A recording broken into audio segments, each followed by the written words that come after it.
Hello friends, welcome to Success Samrat classes. Today we are going to discuss the second unit of geography and the name of the chapter is Galaxies and Stars.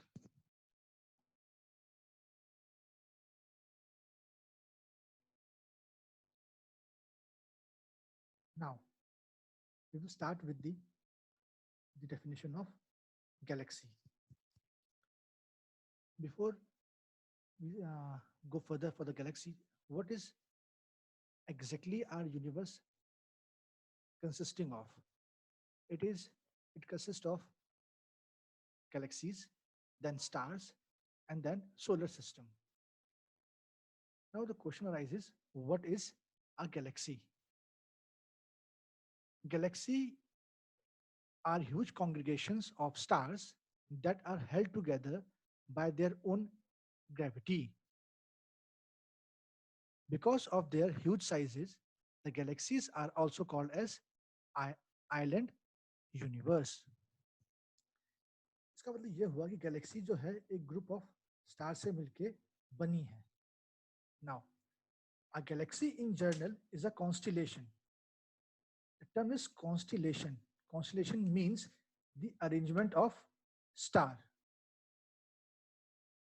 A galaxy in general is a constellation of stars, and the center of galaxy is bulged, and it will always have a three rotating or two rotating arms around it.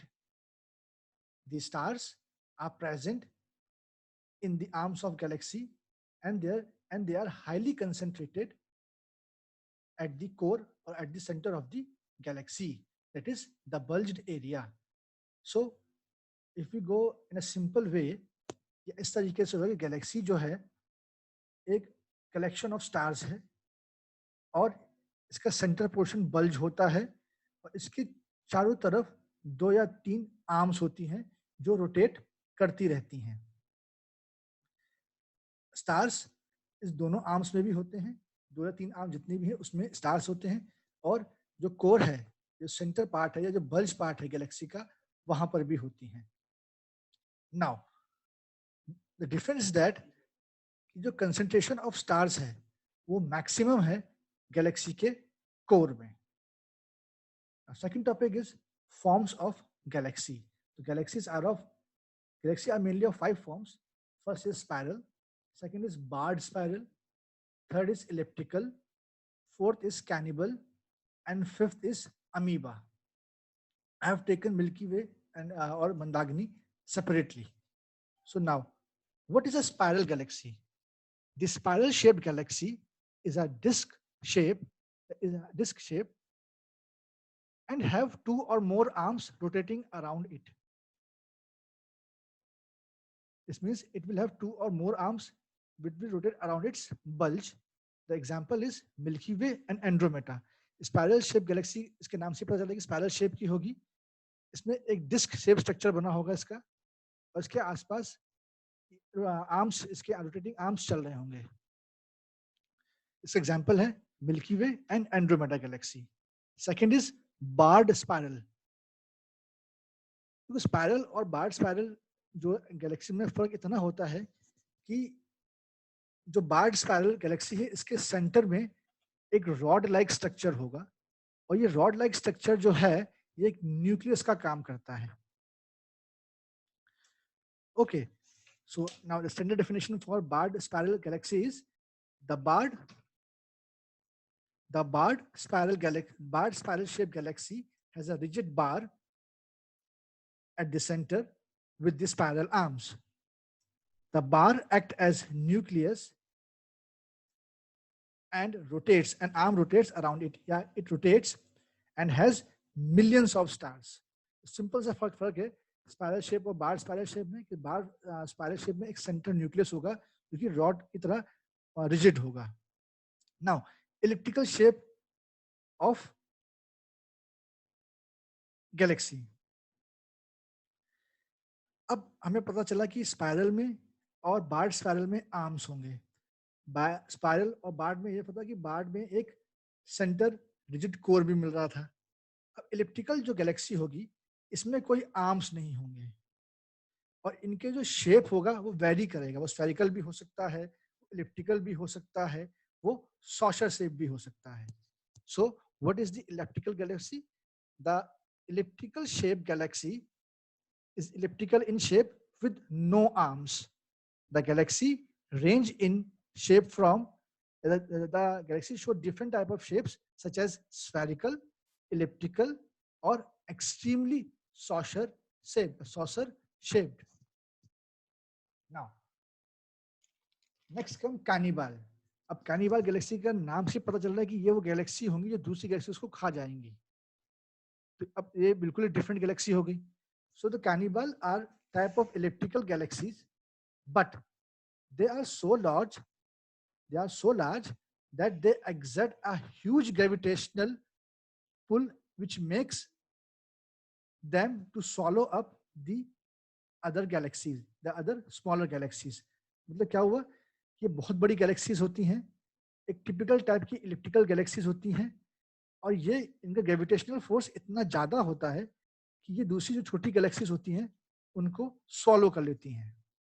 Now the last is irregular galaxies or amoeba galaxies. As per name suggests, it will have no shape. But there's a difference. In amoeba galaxy, the new stars are continuously forming. So what is the amoeba galaxy or irregular galaxy? The galaxies which have no definite shape and are small in size. Inside these galaxies, the new stars are continuously formed and are full of gases and dust. Okay, so अब हम इन पांचों के difference फिर से पढ़ेंगे. जो spiral shape Galaxy है इसके 2 और 3 आर्म्स होंगे. डिस्क शेप स्ट्रक्चर होगा, सेंट्रली बल्ज स्ट्रक्चर होगा, उसके चारों आर्म्स घूम रहे होंगे. बार्ड शेप में क्या होगा, एक सेंटर कोर होगा, रिजिड सेंटर कोर होगा जिसमें आपके जो रिजिड सेंटर कोर होगा जो कि एक न्यूक्लियस की तरह काम करता है. इलिप्टिकल शेप में शेप वेरी करेगा, ये स्फेरिकल भी हो सकता है और सॉशर शेप भी हो सकता है और इलिप्टिकल तो होगा ही होगा. नेक्स्ट कैनिबल गैलेक्सीज जो होती हैं वो एक फॉर्म की एक तरीके से आपकी इलिप्टिकल गैलेक्सीज होती हैं, बट इनका साइज बहुत बड़ा होता है और अपनी ग्रेविटेशनल फोर्स की वजह से ये दूसरी छोटी गैलेक्सीज को खा लेती हैं. अमीबा गैलेक्सीज वो होती हैं जिनमें कोई पर्टिकुलर शेप नहीं होती. The best example of amoeba galaxy is Lyman alpha blobs. Lyman alpha blobs एक अमीबोफाइट या अमीबा शेप या इरेगुलर शेप की गैलेक्सी है जो कि कई गैलेक्सी से मिलके बनी है. Okay, now next comes Milky Way और मंदाकिनी. देखिए, मिल्की वे को हम आकाशगंगा भी कहते हैं. इसे आकाशगंगा इसलिए कहते हैं क्योंकि जब हम ऊपर की तरफ देखते हैं रात को तो हमें लगता है जैसे एक तारों की स्ट्रीम सी बहती जा रही है, एक नदी सी बहती जा रही है, जिसकी वजह से इसको हम आकाशगंगा कहते हैं. और आकाशगंगा is the name of Galaxy जिसमें हमारा सोलर सिस्टम आता है. ओके, द मिल्की वे और Mandakini is the name of our galaxy in which our solar system belongs. As you all know, it is a spiral shaped galaxy which belongs to a cluster of galaxies, which belongs to a cluster of 24 galaxies. ये 24 galaxies से मिलके बनी है और एक local group बनाती है जो कि एक साथ मूव कर रहा होता है. इसी की वजह से इसको हम आकाशगंगा भी कहते हैं. So, the main body of the galaxy is a disc shape of 1 lakh light years across with a globular nucleus of about 16,000 light years in diameter with stretched arms. Now, the distance of galactic nucleus is about 32,000 light years with 32,000 light years. अब किसी comparison में होगा, सन के comparison में. So the distance between the galactic nucleus is about 32,000 light years from the sun. Mandakini या milky वे एक ऐसी Galaxy है जिसमें ब्लैक होल जो है वो इनएक्टिव है. सो ओवरऑल फ्रेगमेंट ये है, या ओवरऑल इस पूरी बात की इस पूरी बात को हम ऐसे समराइज कर सकते हैं कि रात को हम जो ब्रह्मांड देखते हैं वो एक मिल्की वे गैलेक्सी है, और हम हमारा सोलर सिस्टम जिसमें हमारी अर्थ इंक्लूड होती है वो उसमें एक पार्ट में है। ये गैलेक्सीज 24 दूसरी गैलेक्सी से मिलकर बनी है, और ये 7 एक लोकल नेटवर्क बनाते हुए चलती हैं, जिसकी वजह से इसका नाम आकाश गंगा पड़ा है। और ये सन से 32,032 ईयर्स लाइट ईयर्स अवे है, और ये एक ऐसी गैलेक्सी है जिसके जो ब्लैक होल्स हैं वो इनएक्टिव हैं। अब कुछ इंपॉर्टेंट स्टार्स होते हैं, जैसे कि ओरियन नेबुला। ओरियन नेबुला एक ब्राइटेस्ट और कोल्डेस्ट स्टार है of our galaxy. Please remember, you have to remember, exam में आता भी है, that is which is the brightest and the coldest star of our galaxy. It is Orion Nebula. Second star है Sirius और Dog Star. अब ये जो star है ये अर्थ से 9 लाइट ईयर्स दूर है, और जो इसका मास है वो twice the mass of sun है, और ये एक ऐसा स्टार है जो 20 टाइम्स मोर ब्राइटर है than the sun, and it can be seen in the night. It is easily visible. So अगर हम डॉग स्टार या साइरस की बात करेंगे तो एक ऐसा स्टार है जो कि अर्थ से 9 लाइट ईयर्स दूर है। इसका मास जो है वो सन के ट्वाइस है, और इसकी जो ब्राइटनेस है वो सन की 20 टाइम्स है। नेक्स्ट कम प्रोक्सिमा सेंचुरी या Proxima Centauri. It is the brightest, not brightest star, but it is the nearest star to the sun, and it is 4.3 light years away from the sun. Proxima Centauri ऐसा star है जो सन के बाद अर्थ के सबसे करीब है। Now it comes, हमने पढ़ा यूनिवर्स है, यूनिवर्स गैलेक्सी से बनी हुई है और एक गैलेक्सी स्टार से बनी हुई है। तो अब बात आती है कि स्टार क्या है। तो स्टार अपने आप में एक ह्यूज बॉल ऑफ गैसेस है जो कि under the process of fusion जाता है और लाइट और हीट एनर्जी प्रोड्यूस करता है। ध्यान रखिएगा, it undergoes the process of nuclear fusion reaction, not fission, fusion reaction. So what is the standard definition of star? A star is a large ball of gases which emits their own light. It is composed of hydrogen which undergoes the gravitational pull and results into a nuclear reaction, nuclear fusion reaction. Through this nuclear fusion reaction, the hydrogen in the star get converted into helium and the tremendous amount of energy is released. So the basic definition of star is, the star is a heavenly body which emits its own light through the process of nuclear fusion. In nuclear fusion क्या होता है कि जो helium जो hydrogen जो है, hydrogen get converted into helium, और during this process tremendous amount of light and energy is released in the form of heat. इस न्यूक्लियर फ्यूजन को हम थर्मोन्यूक्लियर रिएक्शन भी कह सकते हैं। नाउ जो स्टार्स हैं ये 98% गैलेक्सी का ऑक्युपाई करते हैं या उसमें कंट्रीब्यूट करते हैं, और जो बाकी 2% में हमारे अदर गैसेस और डस्ट पार्टिकल्स होते हैं। Therefore, the stars account for 98% of total matter of a galaxy. The other 2% consist of interstellar galactic gases and dust in very attenuated but थोड़े-थोड़े फॉर्म में। अब आती है life cycle of a star. तो उसमें 3 बहुत इंपॉर्टेंट स्टेजेस होती हैं। First is red giant, second is white dwarf and third is supernova. अब we will go by first stage, that is the birth of a star. अब होता क्या है, जो स्टार्स हैं ये गैस और डस्ट पार्टिकल से मिलके बने हैं। इन गैस डस्ट पार्टिकल्स को हम नेबुला कहते हैं।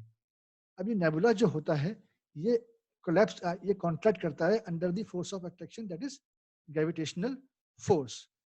जब ये कॉन्ट्रैक्ट करता है तो एक स्टेज आती है जहां पे ये बनता है प्रोटोस्टार। अब ये प्रोटोस्टार आगे चल के फिर से कोलैप्स करता है और एक चेन या स्ट्रीम या सीक्वेंस बनाता है स्टार्स की। अब जो ये प्रोसेस चल रहा होता है, तो इस प्रोसेस के टाइम पर, इस प्रोसेस के दौरान tremendous amount of energy release हो जाती है इन the form of light and heat. और धीरे धीरे एक ऐसी स्टेज आती है जहां पे पूरा का पूरा गैस मास एक स्टार में कन्वर्ट हो जाता है। सो अब हम इसको थोड़ा और डिटेल में पढ़ेंगे। The star is made up of stars are made up of hydrogen and dust particles. This cloud is called as nebula. This nebula collapses under the gravitational force and results in the formation of a protostar. This young star or protostar get collapsed further under the influence of its own gravity and forms a series or sequence of stars or chain of stars. During this process, enormous amount of energy is liberated in the form of heat and light. Slowly and gradually, a stage is reached that when this entire gas material get converted into a star. So now a star has got birth. Now there will be the first stage that is the red giant star. जैसे उसका नाम बता रहा है red giant star, इसका मतलब ये मतलब होगा कि कहीं ना कहीं किसी भी स्टेज पे आकर के इसका कलर जो हो जाएगा वो रेड कलर में कन्वर्ट हो जाएगा। अब देखिए इसमें क्या हो, हम सबको पता है कि स्टार के अंदर हाइड्रोजन होती है और हाइड्रोजन कन्वर्ट होती है हीलियम में। ये हीलियम इसको हम क्या बोलते हैं, इसको हम बोलते हैं थर्मोन्यूक्लियर रिएक्शन। अब स्टार के अंदर भी हाइड्रोजन है और बाहर भी हाइड्रोजन है, ओके। और प्रोसेस ऑफ थर्मोन्यूक्लियर रिएक्शन चल रहा है। तो जो दिस प्रोसेस आउटर लेयर में और इनर लेयर में एक डिफरेंस क्रिएट होता है एनर्जी के इम्बैलेंस का, नॉट एनर्जी बट फोर्स के इम्बैलेंस का। वो कौन सा फोर्स होता है? वो फोर्स होता है ग्रेविटेशनल फोर्स। उस दौरान क्या होता है, इम्बैलेंस क्या होता है, इम्बैलेंस जब इम्बैलेंस क्रिएट हुआ तो क्या हुआ, enormous amount of energy release हो गई। तो ये साइज जो है स्टार का वो एक्सपेंड कर जाता है। एक्सपेंड होने के बाद उसका टेम्परेचर धीरे धीरे कम होने लगता है और कम होने के बाद वो थोड़ी देर बाद रेड कलर अटेन कर लेता है। तो इसको बोलते हैं red giant star. So the hydrogen present at the core of the star get converted into helium and the star starts contracting under its own gravity at the same time. So during same time, some of the hydrogen is present in the outer layer of the star, which continues the process of nuclear fusion.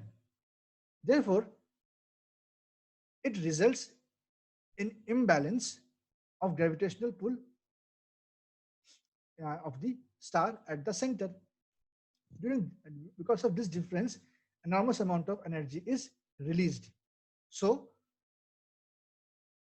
ये energy कहां से निकली? Now इस star के outer layer से निकली। Now the star start expanding. अब star ने अपने आप को एक्सपेंड करना शुरू कर दिया।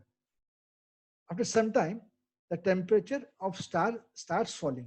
उसका टेम्परेचर भी अब गिरने लगा and it get converted into a red giant star.